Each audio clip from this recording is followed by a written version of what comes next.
So I want to take a few minutes to talk about Star Wars The Bad Batch, the sequel show to the Clone Wars. Well, technically the second sequel show, because the first one was Rebels, but this takes place in between them, so it's kind of a midquel, I guess. I don't know how to describe shit like this, so... Anyway, so this of course follows The Bad Batch, who were in 4 episodes of Season 7 of the Clone Wars. They had their own little arc, because Season 7 had those 3 arcs where they were the Bad Batch, the Martezes, and the Siege of Mandalore. And so the Bad Batch was the second best out of those 3, I guess. They were mostly filler episodes. They were kind of just setting up. I guess the first 8 episodes were kind of just setting up for the Bad Batch, I guess. And I say first 8 because we'll get into something in a bit.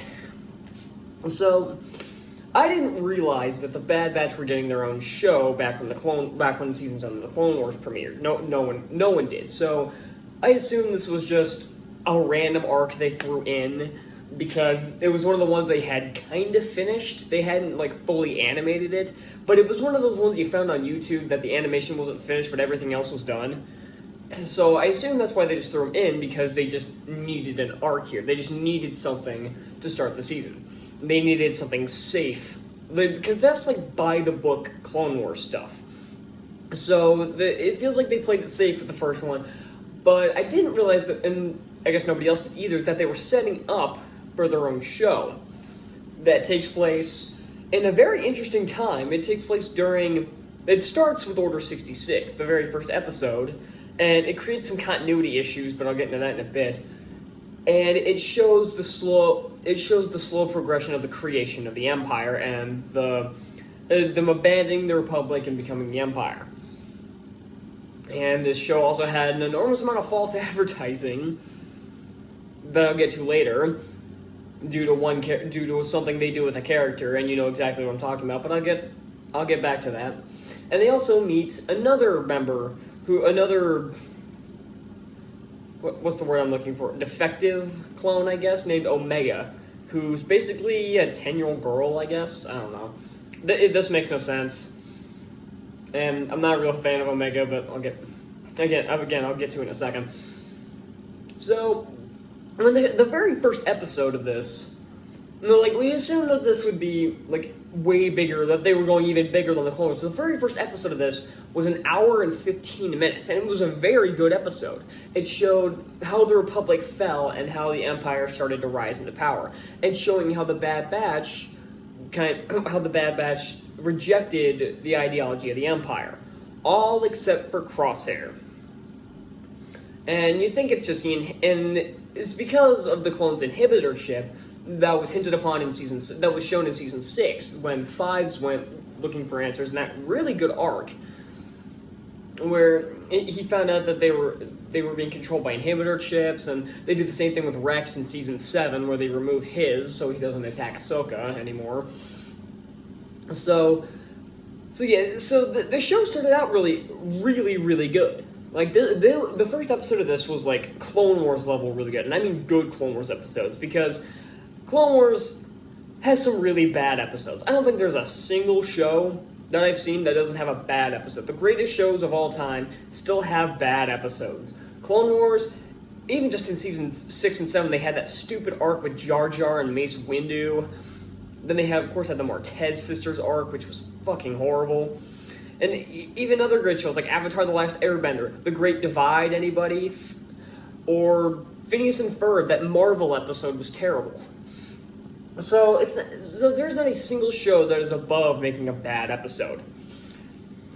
So it's not like I anticipated that the show would be perfect. I really didn't. But as the series progressed, it seemed like they had figured out where it needed to start and where it needed to end, but nothing else. The rest of these seem to kind of come up with on the fly. Characters show up for an episode and then disappear without a trace again. Speaking of the word trace, the Martez sisters are back for an episode as smugglers, because they're totally competent and are qualified for that. I don't know what the hell Dave Filoni was thinking when bringing these people back. And nobody liked this arc. Why would you bring them back? Thank God it was only for an episode, and I'm going to be totally honest. When I saw that the Martez sisters were here, I skipped the rest of the episode. I got maybe 8 minutes into it, and I skipped the rest because I can't stand the Martezes. Even the people, I saw people say, "Oh, they're better in here than they were in Clone Wars." No, they're not. They're just as annoying. They're just as incompetent. So I skipped the rest of the episode, and I have no shame in that. I do not feel bad. I did not waste an extra 25 minutes of my life. So, and then there are other characters that show up out of the blue. Like Rex shows up for a few episodes, and his episodes are actually really good because they have them remove their inhibitor chips. But honestly, I feel like they did that too early. Like the inhibitor chip was slowly starting to take over Wrecker. Like the other ones were still fine at this point, but Wrecker was slowly starting, his inhibitor chip was starting to get to him. I think this should have gone all throughout the season. I think the chip should have been removed in the final episode. I think it should have had them slowly, like, being taken over by the chips without them knowing, and then them eventually figuring out what's going on, and then Rex shows up to help them. This shouldn't have happened. This happened in, like, episode 4, and it should have happened near the end, if not at the end. So I feel like they kind of wasted a lot of potential with that, because Wrecker just started repeating the line, "Good soldiers follow orders," and that's about it. Not much else came to that, and then they just ditched the idea, and the inhibitor chips don't even come back until like episode 14 when they come in contact with Crosshair again, or maybe it was 15, I don't know, where Crosshair reveals that he had his inhibitor chip moved a long time ago, so he is consciously serving the Empire. And I think that was a very interesting idea. The entire time we're thinking the inhibitor chip is controlling Crosshair to make him loyal to the Empire. But it's an interesting mystery added on top of this for a while, where we don't know if it's the inhibitor chip or if it's him. How much is Crosshair, and how much of actually Crosshair is there? Because he was a dick in Clone Wars, so we already knew he's a jackass. So him being a douchebag is not like out of character. That's just how he is. He's a dick. So it's not like that was really the inhibitor chip. But the thing is that he was serving the Empire just as much as any other stormtrooper.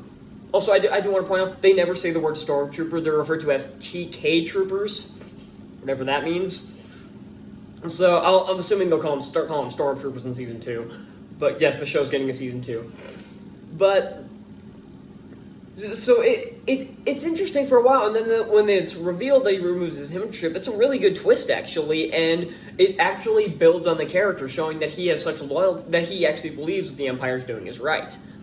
So it shows that there are people who aren't just mindless. There are stormtroopers that aren't just mindless drones, and there are even other, like the first stormtroopers are like this little squad that are put together with Crosshair as the leader, and one of them dies right off the bat because, you know, he starts questioning what they're doing, which is actually interesting. He's like Finn, except if Finn got shot right after he started questioning orders.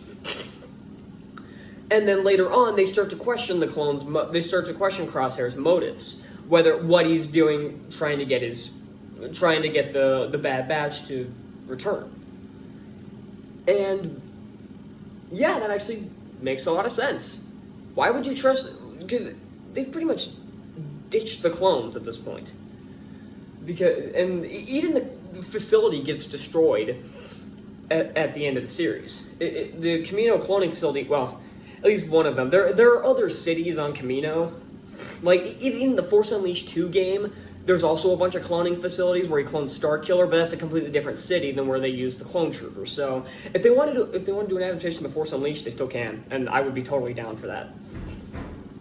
So that all the stuff with Crosshair was pretty interesting, but the problem is Crosshair keeps disappearing. We see him for and there are multiple times where we'll see him for about an episode, and then he'll disappear for the next 4, and then he'll show up again for a couple episodes, and then he'll disappear for another few episodes.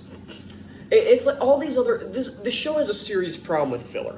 Clone Wars had a lot of filler. Like, maybe half the show was filler, if not more. But the filler episodes were still entertaining. The Bad Batch just felt like busy work. It's like one of those video games where you're told to do these stupid-ass side quests that you don't want to do because they're lame.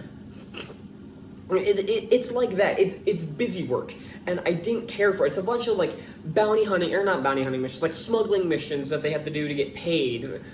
So it was okay for an episode or two, but then they did it. But then they just kept going on these random missions, like 5 or 6 episodes, and it gets tedious because you can tell they have no idea how to drag this out.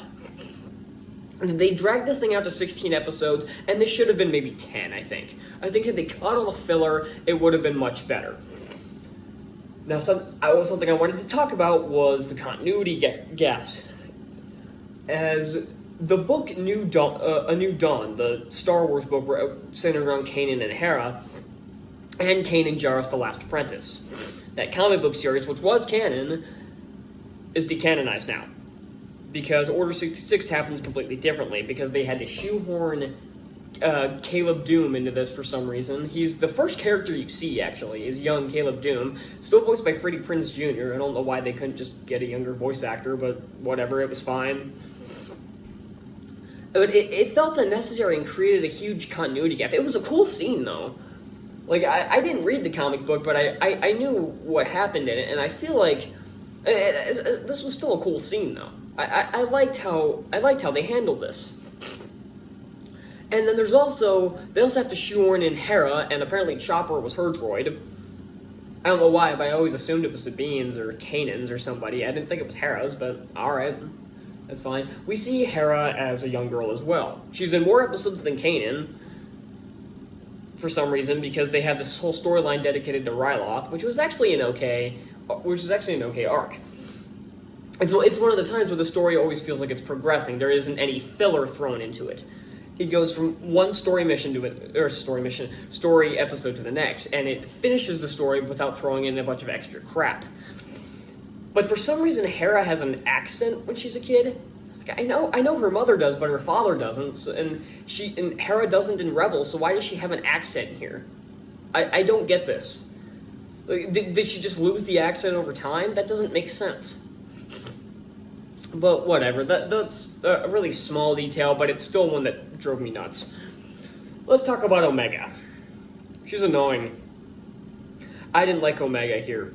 I didn't like her when they first introduced her in Season 1. She's an annoying kid, and she ends the series pretty annoying as well. She gets more and more competent, at least. At least she's not an incompetent buffoon throughout the entire thing, like Finn, who started out competent and then just... Omega started out as just this annoying kid that the Bad Batch was traveling with, and she slowly develops, but she doesn't get any less annoying. Maybe it's just me, I don't know, but I didn't really like Omega. I didn't think the character her alone was that awful, but man, she got on my nerves. And it feels like they kept shoehorning her into situations where she needed to be left out. I mean, multiple times they'll have the Bad Batch, like, leave her somewhere so they can go to a dangerous mission, but they'll still shoehorn her in anyway. It's really stupid. The Bad Batch themselves are still really interesting characters. I like them in Clone Wars, and they're actually pretty cool here. I like Hunter, I like Tech, I like Echo. Echo was one of my favorite clones in the series, up there with Rex and Commander Cody.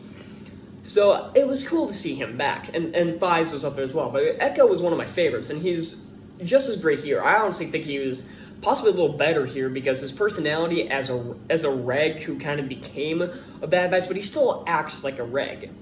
He'll still go after a mission without a second question. Like, there's an episode where they have to go after a clone who's Gregor, the clone commando from Clone Wars, who blew up. Why he's here, I don't know, because that's something else the show has a problem with, but I'll get to when I'm finished with the Bad Batch characters.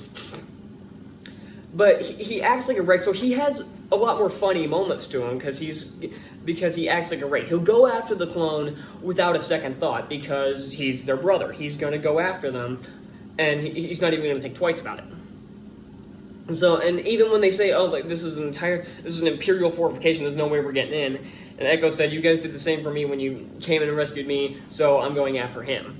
So, and he was prepared to go alone if need be. So I really like Echo.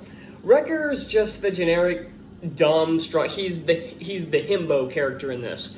He's just the really big guy who has very limited brain cells.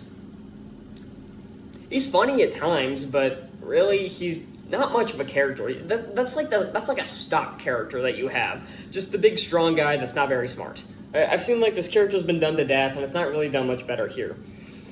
So yeah, something else I wanted to talk about was the fact that the show has the same problem as the first episode of Marvel's What If. I haven't seen episode 2 and 3 yet. I need to get around to that. But it feels the need to shove in so many references to other characters from other shows and movies. Kanan is forced into the first episode for no reason. Hera's forced into this show. I don't know why. They could have had this conflict anywhere else. You didn't need it on Ryloth, but they put it on Ryloth so they could shoehorn Hera and Chopper into this. Gregor's thrown in as fan service because I guess a bunch of Rhydonium isn't going to kill him. That doesn't kill him, what will? He even takes 2 blaster shots to the chest. I don't care if he's wearing armor. That should have killed him. Nobody else survives blaster shots to the armor, but he has too much plot armor here because I guess nobody can die. At least none of the good guys can die. So yeah, there's more just garbage fan service. Then at the end, the very last scene has this like doctor character who's similar to the guy who was experimenting on Grogu in Mandalorian. Why? This is the last scene here. So the entire show ends on a huge anticlimax. There's no big fight at the end. It's just them leaving Crosshair behind again. It's like them offering Crosshair to come with. Like, it ends like any other episode of this show could. I'm not asking for a big, dumb battle. You don't need that. You don't need it to tell a good story, but it just ends like every other episode could. You could have put this in any episode and it wouldn't have made a difference. And then the very last scene where this stupid doctor character has the scientist, the Kaminoan scientist, and she looks like the guy from Mandalorian, so this is supposed to be a big reveal or something. Are they implying that Grogu's a clone? Are they? Is that what they're implying here? Because that's really stupid. I did not like how this show ended. That was such a stupid reference. But yeah, I've complained enough. The animation's so fantastic. The action sequences look great. D. Bradley Baker does so well as every clone. You could not have got somebody more perfect for this. So, yeah, overall, it's a mixed bag. A mixed batch, if you will. So, yeah, this wasn't bad by any means. This wasn't a bad batch, but man, this show needed less filler, more polish, and just more time to work. They didn't give this. I don't think they gave this show enough time, and I think that was part of the problem. And they needed less stupid references to other characters, just having them show up for no reason. Cad Bane's in this too. I almost forgot.